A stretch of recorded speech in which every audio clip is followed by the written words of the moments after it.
Welcome to Crowned, a Smell Baseball podcast. I'm your host, Mr. Baseball. It's 1916. The skies above Boston are gray. The crowds are tightly packed at Braves Field, bundled in overcoats in anticipation.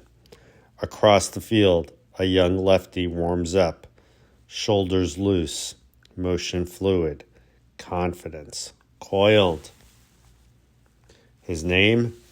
George Herman Ruth. He's just 21.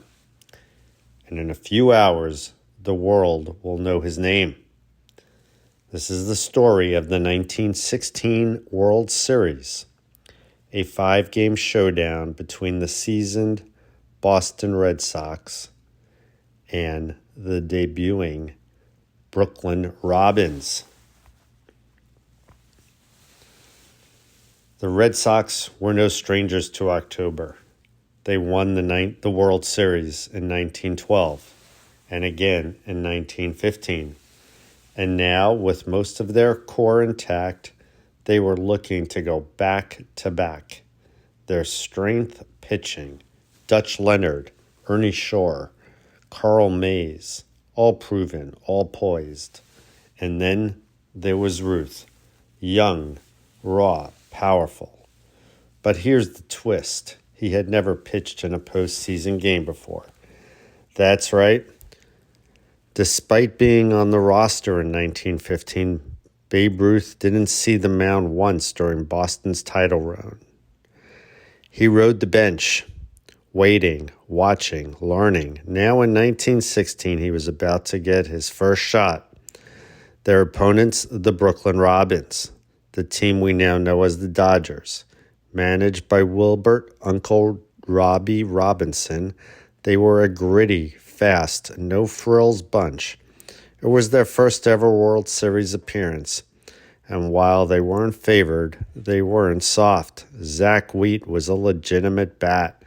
Jeff Pfeffer and Rube Marcotte brought stability to the mound, and in the dugout, and of course we can't forget to mention Casey Stengel, a true legend in baseball.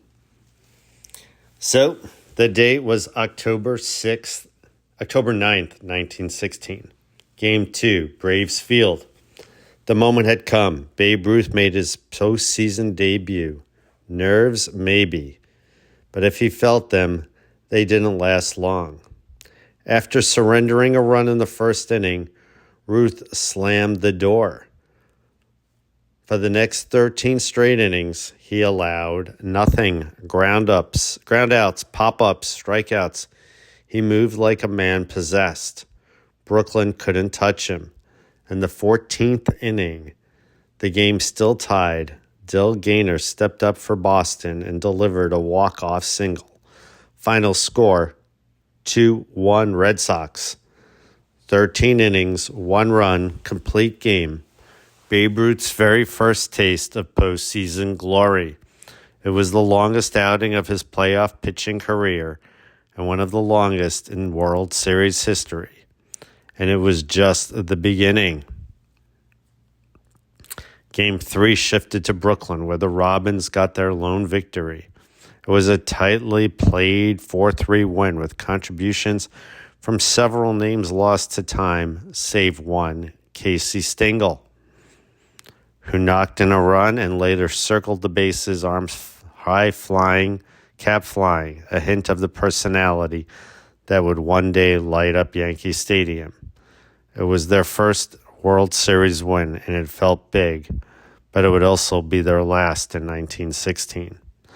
Back in Boston, the Red Sox reminded everyone why they were the champions. Game 4, Ernie Shore tossed 9 strong innings. Duffy Lewis cracked a few clutch hits. The Sox won 6-2.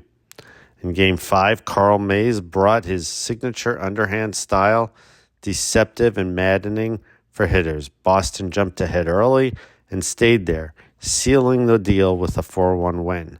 Series over, Red Sox in 5, a dynasty quietly strengthening, a city celebrating, and a young pitcher just beginning to step out of the shadows. Let's pause and appreciate what happened here. Babe Ruth pitched just once in the 1916 World Series, but that single game became a cornerstone of baseball legend. It wasn't just dominant, it was defiant. He went 14 innings in his very first playoff appearance and never blinked. Not long after, Boston would begin to use his bat more than his arm, and by 1920 he'd be sold to the Yankees. But that moment, Game 2, Braves Field, was when baseball fans realized this kid from Baltimore wasn't just another young pitcher. He was something else, something larger, something loud. And for the Brooklyn Robins, it was the start of something too. Their first appearance wouldn't be their last. In fact, they'd return in 1920, and they would keep coming back. It would take decades, but they'd get their crown. The 1916 World Series doesn't get the spotlight of other classics, but in its quiet moments and its 14-inning marathon and rookie debut, it gave us a glimpse of what baseball was becoming. This was the end of an era and the beginning of one too. I'm Mr. Baseball, and this was Crowned, a Smell Baseball podcast. Join us next time as we step into 1917. Until then, keep your eye on the ball and your nose in the game.